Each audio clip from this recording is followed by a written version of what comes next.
President Donald Trump's war of words with Pope Leo XIV is now triggering backlash from inside his own backyard. A bishop based in Palm Beach, Florida, Trump's own hometown, is publicly calling out the president after his latest attack against the Catholic leader. And the timing? It comes just as Secretary of State Marco Rubio met Pope Leo at the Vatican in what many are seeing as an attempt to cool tensions between Washington and the Holy See. Palm Beach Bishop Manuel Jesus Rodriguez posted a sharp message on X defending the Pope after Trump accused Pope Leo of, quote, endangering Catholics because he supposedly thinks Iran should have nuclear weapons.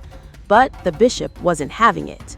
Rodriguez wrote that Trump's repeated attacks against Pope Leo are, quote, entirely inconsistent with the Pope's long-standing witness to justice, peace, and the dignity of every human person. He went even further, praising Pope Leo's humility, compassion, and goodness of heart, while arguing that the Pope continues to inspire Catholics around the world.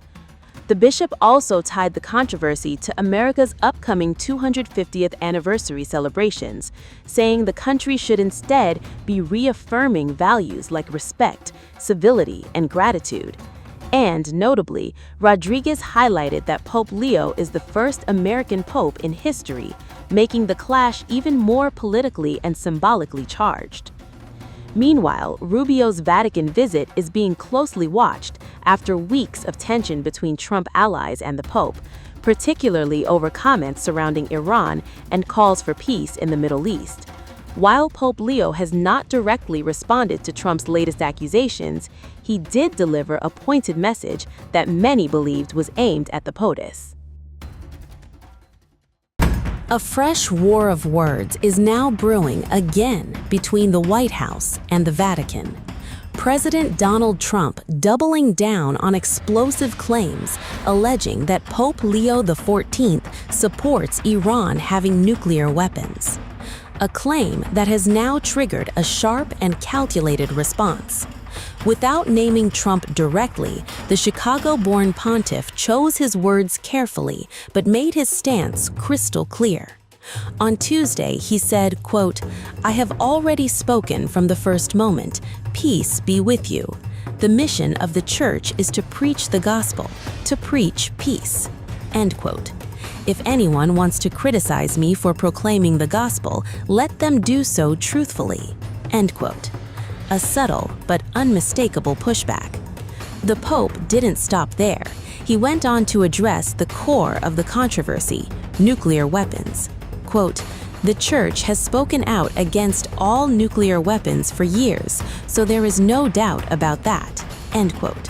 Ma io ho già parlato dal primo momento di essere eletto e ormai siamo vicino all'anniversario. Ho detto pace con voi.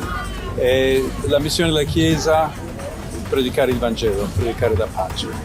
Se qualcuno vuole criticarmi per annunciare il Vangelo, che lo faccia con la verità. La Chiesa da anni ha parlato contro tutte le armi nucleari, quindi lì non c'è nessun dubbio.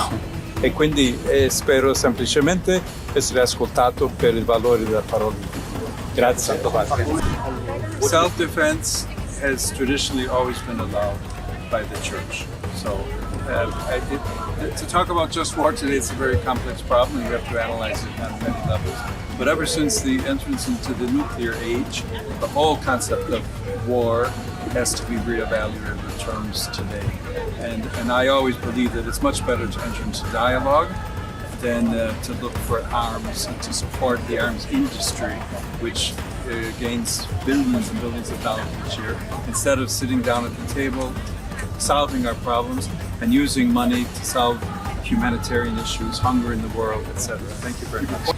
According to the Daily Beast, the remarks were widely seen as a clear response, even without taking the president's name. The tension has been building ever since Trump ordered strikes against Iran, a move the Pope has repeatedly responded to with calls for peace. But now, Trump is firing back. During an interview with Hugh Hewitt on Monday, the president took aim at the Pope's stance, accusing him of focusing on the wrong issues. When the conversation turned to jailed Hong Kong media figure Jimmy Lai, Trump was asked whether he would raise the issue with China's leadership. He said yes, but then he pivoted straight to the Pope. Trump said, quote, "The Pope would rather talk about the fact that it's okay for Iran to have a nuclear weapon, and I don't think that's very good," end quote. He went further, saying, quote, "I think he's endangering a lot of Catholics and a lot of people," end quote. Strong words aimed directly at the head of the Catholic Church. Now, the Pope sound bit, but his message has been consistent, a call for peace. In recent remarks, Pope Leo warned that the world is being ravaged by, quote, "a handful of tyrants," end quote, without naming anyone specifically. The things that I say are certainly not meant as an attack to anyone. And the message of the gospel is very clear. Blessed are the peacemakers. I will not shy away from announcing the message of the gospel, of inviting all people to look for ways of building bridges for peace and reconciliation, of looking for ways to avoid war anytime that's possible. To put my message on the same plane as what the president is attempting to do here, I think it's not understanding what the message of the gospel is.